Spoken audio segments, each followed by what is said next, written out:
Good morning, friends. Today we are going to discuss one of the most important content in the paper Cooperative Development in India, that is Principles of Cooperation. While discussing the principles of cooperation, at first we must know what is the meaning of principles of cooperation.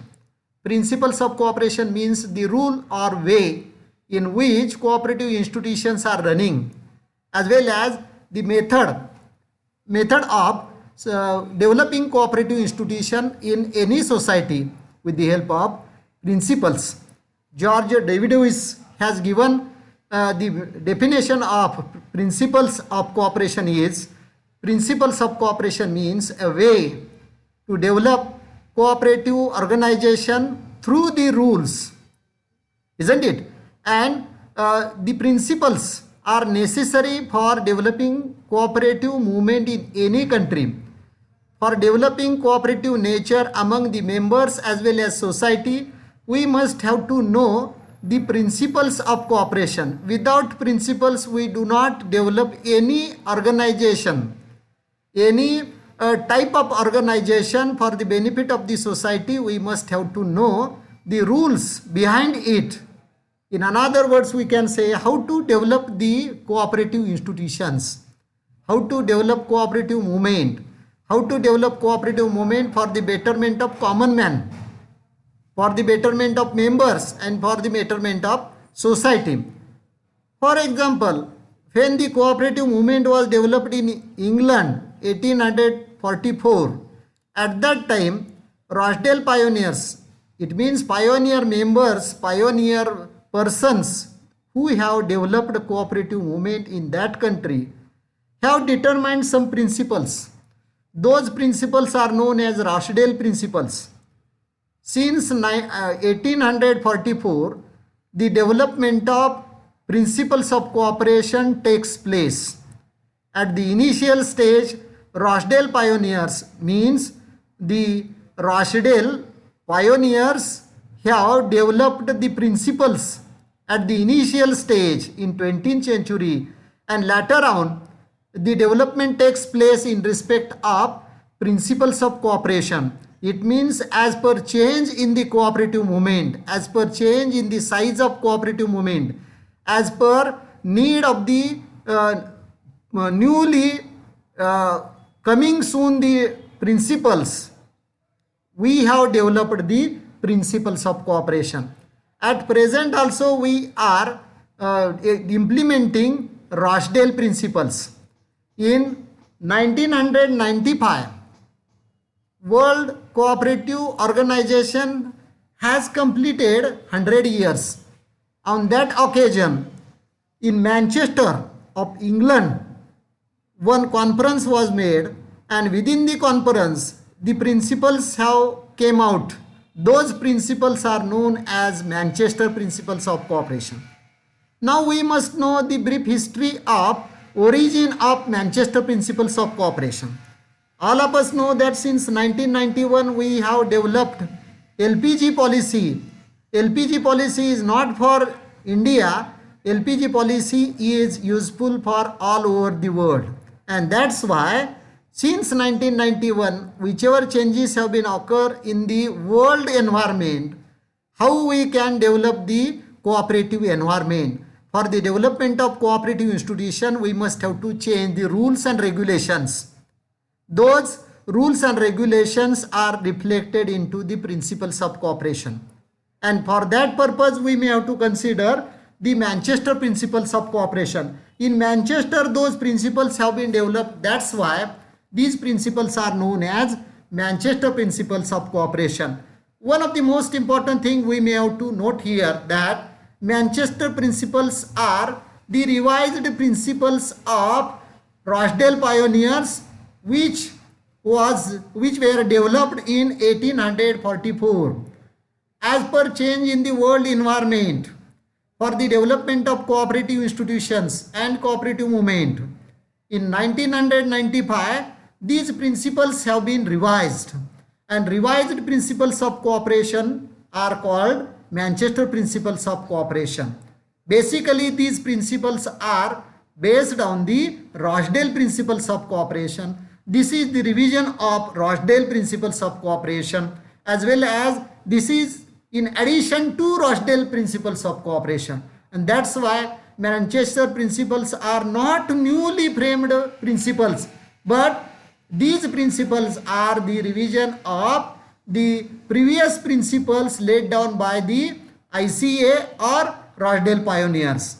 Now we will consider step by step what are the Manchester Principles of Cooperation. Do you think that how Manchester Principles origin? Manchester Principles are originated due to change in the world environment. It means in 21st century how we can develop cooperative institutions, what rules and regulations, what methods we may have to adopt, and these methods we may have to learn with the help of Manchester Principles of Cooperation. First Manchester Principle is voluntary and open membership.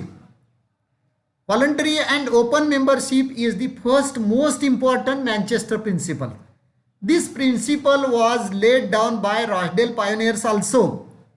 But in Manchester Principle, we may have to consider the meaning of voluntary and open membership, that membership is open in cooperative institution. Nobody can make the compulsion. Any pioneer person or any member of board of director cannot make the compulsion on members to take the admission in the cooperative institution or to go out from the cooperative institutions. It means membership is voluntarily implemented. Any person, those who want to take admission or entry in cooperative institution, he can take the entry. And this entry is not based on the principle of male female, region, principle of caste, religion and any other thing. And that's why membership is voluntarily, means the person who wish to take the admission in the cooperative institution, the person who wish to take the entrance in the cooperative institution can take the membership of cooperative institutions. Allied principle related to voluntary open membership. It means when we develop cooperative movement in a society, the particular cooperative institutions development is open for all. Open for all means needy person. All of us know that we have considered in meaning or features of cooperation. Cooperative institutions are open to take the membership, but open membership means needy people, poor people can take the admission in the cooperative institution, can take the entrance in the cooperative institution. Cooperative institutions membership is open to all the members. This membership is not based on the region, race, sex, religion or a particular region, isn't it? But this open membership is necessary for the development of cooperative institution as well as development of region as well as development of a society. We must know one thing, open membership means it is not 100% open. There are some limitations on it. Limitations are natural limitations. Natural limitations mean, for example, when we consider cooperative housing society, in a cooperative housing society there are 40 flats. 40 flats are given to 40 members only, not 50 members. It means 14th member, it means last member can given the admission to the in that particular housing cooperative society. 41st member should not be given. This is natural calamity. As well as some of the people, some of the members, those who can make the obstacle in a cooperative institutions can be avoided. It means there is a compulsion. There should be restrictions on the membership, that the person who will not cooperate with the society, cooperate with the particular cooperative organization cannot be given the membership, isn't it? And that's why when we construct cooperative credit society for farmers, we do not give the membership to the traders, because motives of the traders are differ from the motives of the farmers. Farmers are poor. Farmers are living in a poverty line, low income group people, and low income group people, when establish cooperative institution, rich people cannot be given membership in that particular cooperative institution. In this way, we may have to consider this principle. Implementation of this principle is on the basis of open membership, but we have some limitations. We must have to consider limitations also. In this way, the first principle, Manchester Principle of Cooperation, denotes that the entry and existence of cooperative institution is free to all the members. All needy people can take membership in a cooperative institution. Membership is open till the geographical conditions, geographical limitations. In this way, first principle is considered. Second most important principle, that is the members' democratic control. All of us know, we have considered in the meaning as well as features of cooperation content, that cooperative movement is a democratic organization. And in a cooperative movement or in a cooperative organization, all members are treated as equal. All members have equal rights. Rights are not centralized. And whichever rules we obey in respect of democracy, in a democracy, there is a rule, one person, one vote. This rule is applicable in cooperative organization also. In a cooperative organization, each and every member of cooperative institution has a right to control on the cooperative institutions. How one member can control the cooperative institutions?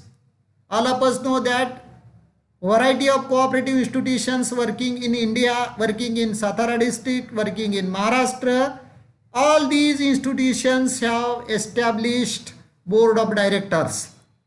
Who are the members of board of directors? Board of directors are the representatives of the members of the cooperative institutions. It means all members at a time cannot control the cooperative institutions.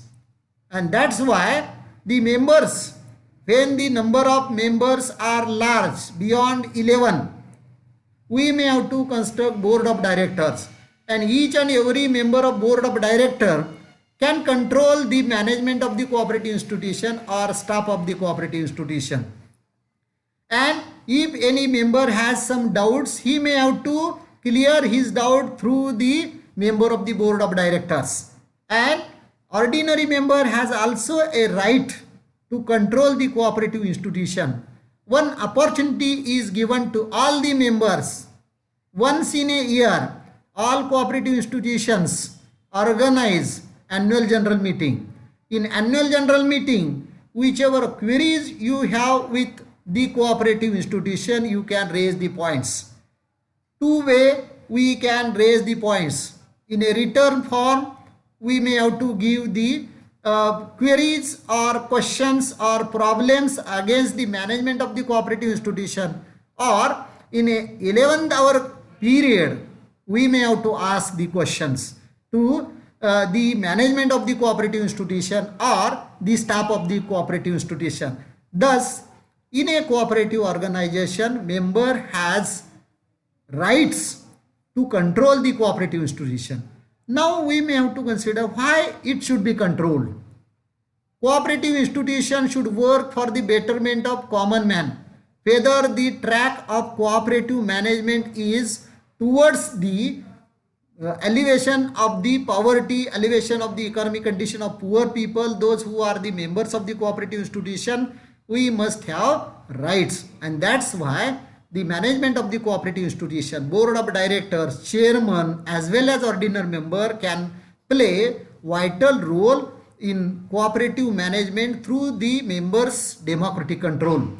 Third one most important principle we may have to consider here, that is members' economic participation. Here this principle is newly formed in Manchester Principles. This is most important principle nowadays because in 20th century, a country like India, we may have to find that majority of the cooperative institutions are running in losses. Why it happens? Cooperative organization is for the betterment of common man, but common man is not benefited. When common man is not benefited or the benefits of the cooperative institution centralized, at that time each and every member must be cautious about his rights. What happened in particularly in Maharashtra state also, since 1951, particularly 1960 to 1990, state government has given lot of economic support to the cooperative institutions, but actual benefits have not been reached towards the ordinary members, and that's why corruption is there.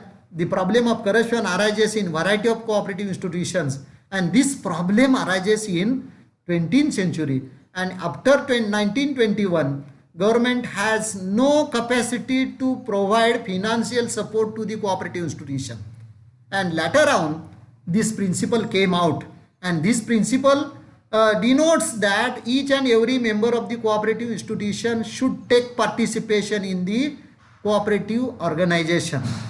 This is happening in another way also. Suppose you are a member of any one cooperative institutions, you must know that which type of task I have to perform again for the betterment of cooperative organization. We simply do not say that this organization, this cooperative institution has some defects. What is your duty? And that's why members' economic participation means each and every member of the cooperative institution should take economic participation, means whichever total transaction made by the cooperative institution within the year, what is the role played by a particular member. When your role will increase, automatically you can get the dividend on large scale. Not only for getting the dividend, but also each and every member's participation, economic participation, particularly cooperative marketing, cooperative credit society, cooperative consumer society, dairy cooperatives, all the cooperatives we may have to consider. Members' economic participation is most important. Economically, we must participate in the cooperative organization. Without economic participation of cooperation in the society, we do not criticize. We don't have right to criticize on the management of the cooperative institution that this society has some defects. What is your role? Our role is not limited in the event of annual general meeting. The whole year we may have to participate in the economic transaction made by the cooperative organization, and we may have to participate, we may have to take share in the economic transactions of the cooperative organization. When all the members can take economic participation in the cooperative management of cooperative institutions economic transaction, we can develop the cooperative institution. Next one principle we may have to consider today, and then we will stop, that is the autonomy and independence. In the first principle we have considered cooperative organization is voluntary and open membership. Here the meaning of autonomy is differ from voluntary. Autonomy means each and every cooperative institution has a right to develop the cooperative institution with his own knowledge, with his own principle, with his own way, with his own traditions, with his own methods. And when we give the autonomy towards the cooperative institutions or the management of the cooperative institution, members of the board of directors, the cooperative development takes place. Here, who can control? Here, state government, central government or any other body cannot control the cooperative organization. The principle of autonomy is necessary in the world changing nature of world environment. Cooperative institution should given the autonomy. It means in the 20th century, majority of the cooperative institutions working in Maharashtra state for the betterment of India. We have not considered the global trade. Now, since the establishment of WTO, we must have to consider that we are the part of global situation, global environment. That's why we may have to produce more, we may have to sell more, we may have to export more, we may have to consume more, and such a type of autonomy should be given to the cooperative institutions. That's why autonomy is most important principle nowadays for developing cooperative movement in any country. And related to this, independence, it means each cooperative institution can frame the policy of himself or herself for the development. Independence means we may have to give freedom to the cooperative institutions, members of the cooperative institution, particularly management of the cooperative institution, independently with autonomy right, he can develop, or that particular management can develop the cooperative institutions, and such type of management is most important for the development of cooperative movement as well as ultimate development of common man. And in this connection, we may have to consider autonomy and independence is necessary in 21st century for enhancing the transactions of the cooperative institution as well as developing of cooperative institutions. Overall benefit should be obtained to the common man and for the country, for the community. The remaining principles we will consider on the next.